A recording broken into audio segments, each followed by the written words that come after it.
राधे राधे, जय श्री कृष्णा। आज मैं आपको जीवंती का व्रत कथा सुनाने जा रही हूँ। अगर आप सावन मास में जीवंती का व्रत करते हैं तो आपको कथा भी सुननी चाहिए। इससे व्रत और पूजा के साथ कथा सुनने का पूरा फल मिलता है। आइए अब हम जीवंती का व्रत कथा सुनते हैं। एक बार एक नगरी में एक राजा थे। वह राजा बड़े ही प्रतापी, दानी, महात्मा, धर्मात्मा और न्यायप्रिय थे। वे अपनी प्रजा का अपने पुत्र के समान पालन पोषण करते थे। राजा के पास किसी चीज़ की कोई कमी नहीं थी, परंतु राजा और रानी को एक ही दुख सताता था कि उनकी शादी को कई वर्ष बीत चुके थे लेकिन उन्हें कोई संतान नहीं हुई। राजा ने अनेक पंडितों, महात्माओं से इसका कारण पूछा, लेकिन किसी ने भी एक उचित जवाब नहीं दिया। राजा ने पुत्र प्राप्ति के लिए अनेक यज्ञ और हवन किए और अनेक दान पुण्य किए। गौ दान की, ब्राह्मणों और योग्य पंडितों को दान किया, चिड़ी कबूतरों को दाना पानी दिया, गाय को हरा चारा डालते थे और नगर में कुएं, तालाब और बावड़ियां खुलवाई। गरीब लोगों की लड़कियों का विवाह करवाया। जो भी पंडित राजा को जो कार्य करने के लिए कहते, राजा और रानी वही कार्य करते, लेकिन फिर भी उन्हें एक पुत्र भी पैदा नहीं हुआ। राजा और रानी बहुत दुखी रहते थे।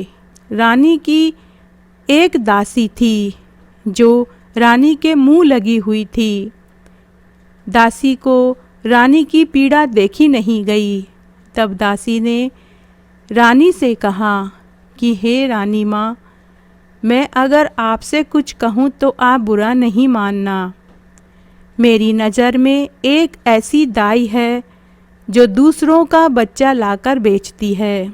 अगर आप कहें तो मैं उस दाई से एक लड़का लाकर देने का सौदा कर लूँ। तब रानी ने कहा कि तुम बात तो ठीक कहती हो। ऐसा करो, उस दाई को बुलाकर लाओ। तब रानी की दासी गांव में से दाई को बुला कर के लाई। तब दाई ने एक लड़का लाकर देने का सौदा कर लिया और दाई ने रानी से 10,000 रुपये मांगे। रानी ने 10,000 रुपये देने की बात तय कर ली। दाई ने कहा कि आप आज से ही गर्भवती होने का ढोंग शुरू कर दीजिए।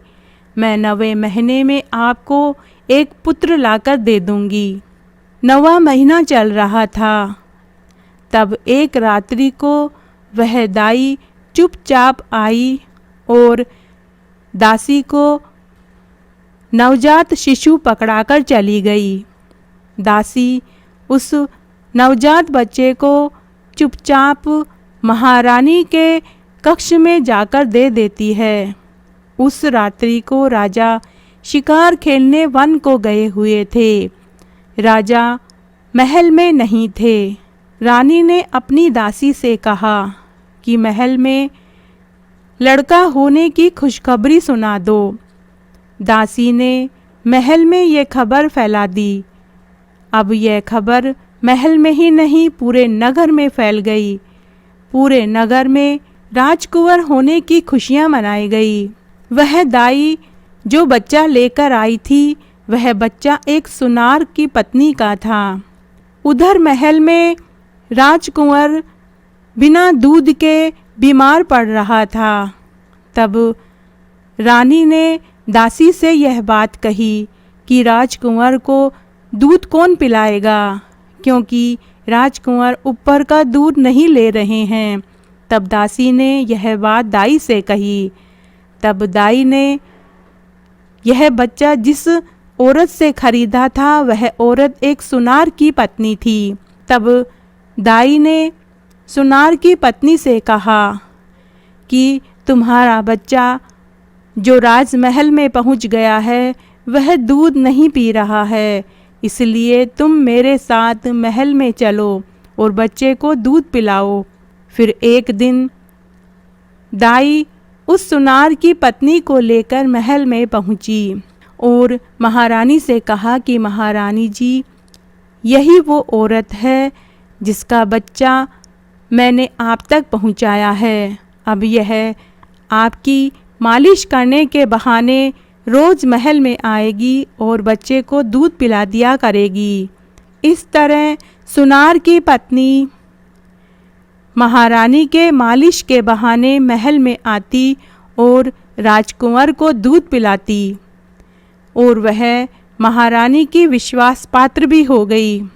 सुनार की पत्नी को अपने बच्चे को देखकर उसका मातृ प्रेम उमड़ पड़ा। अब वह अपने बच्चे के बिना रह नहीं पा रही थी। तब एक दिन उसने एक उपाय बनाया। फिर एक रात्रि को वह महल में गई और अपने बच्चे को उठा लिया और उस जगह कपड़े का एक पुतला रख दिया और बच्चे को लेकर वह भाग गई। आधी रात्रि को जब महारानी को अपना बच्चा दिखाई नहीं दिया, बच्चे की जगह कपड़े का पुतला दिखाई दिया, तो वह जोर जोर से चिल्लाने और रोने लगी। राजा को इस बात का जब पता चला तब राजा ने पूछा कि तुम्हारी सेवा और चाकरी में कौन लगा हुआ था।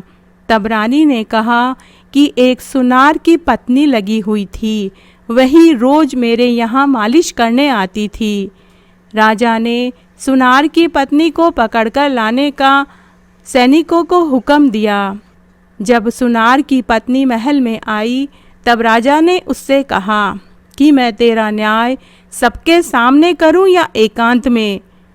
सुनार की पत्नी बोली कि अगर एकांत में आप न्याय करेंगे तो आप मुझे निर्दोष मानकर छोड़ दीजिए, लेकिन अगर आप सबके सामने न्याय करेंगे तो आपकी बदनामी होगी। राजा ने कहा, जब तक तुम निर्दोष सिद्ध नहीं हो जाती हो, तुमने अपने आप को कैसे निर्दोष मान लिया, और मैं क्यों तुमको निर्दोष छोड़ दूं, और क्यों मेरे ऊपर बदनामी लगेगी। जब वह बच्चा मेरा है तो मुझे चोरी किस बात की, मुझे डर किस बात का। तब सुनार की पत्नी ने कहा कि ठीक है, आप सबके सामने न्याय कीजिए। तब राजा को शक हुआ कि सुनार की पत्नी इतने विश्वास के साथ कैसे बोल रही है। तब राजा ने रानी से पूछा कि सुनार की पत्नी खुद का बच्चा बता रही है, अब तुम ही सिद्ध करो कि वह बच्चा किसका है। तब रानी डर गई और रानी ने अपनी आंखें नीचे कर ली। तब राजा समझ गए कि जरूर कोई इसमें भेद है। तब राजा ने रानी को और सुनार की पत्नी को एक साथ खड़ा किया और पूछा कि तुम दोनों अपना अपना पक्ष रखो। राजा ने सुनार की पत्नी से कहा कि तुम मेरे लड़के की देखभाल करने आती थी और तुम लड़के को ले गई और उसकी जगह कपड़े का पुतला रख दिया। तब सुनार की पत्नी बोली कि महाराज, आपका और रानी जी का बालक कपड़े का पुतला बन गया, इसमें मैं क्या कर सकती हूँ। सुनार की पत्नी की बात सुनकर रानी बोली, लड़का कभी कपड़े का पुतला बन सकता है। रानी यह बात कहकर सुनार की पत्नी को झूठा साबित करना चाहती थी, लेकिन सुनार की पत्नी बड़ी ही चतुर थी। उसने रानी की बात काटते हुए जवाब दिया और वह राजा जी से बोली कि हे महाराज, प्रसव पीड़ा उठाए बिना कोई कैसे जन्मदाता बन सकता है। मैंने 9 महीने तक इस बच्चे को पेट में रखा और प्रसव पीड़ा उठाकर इस बच्चे को जन्म दिया है। तब राजा ने सुनार की पत्नी से कहा कि जो भी सच्चाई हो तुम बताओ। अगर तुम सच साबित कर दोगी कि यह पुत्र तुम्हारा है तो मैं तुम्हें यह पुत्र दे दूंगा और तुम्हें निर्दोष छोड़ दूंगा। तब उस पत्नी ने कहा कि आप सबसे पहले गांव की दाई को बुलवाइए। तब राजा ने गांव की दाई को बुलवाया। दाई आई। राजा ने उस दाई से कहा कि जो भी बात है उसे सच सच बताओ। अगर तुम सच कहोगी तो मैं तुम्हें छोड़ दूंगा, और अगर तुम झूठ बोलोगी तो मैं तुम्हें मृत्यु दंड दे दूंगा। तब सुनार की पत्नी ने दाई से पूछा कि दाई, तुम सच बताओ कि यह राजपुत्र किसका है। तब वह दाई बोली कि यह बच्चा तो सुनार की पत्नी का है।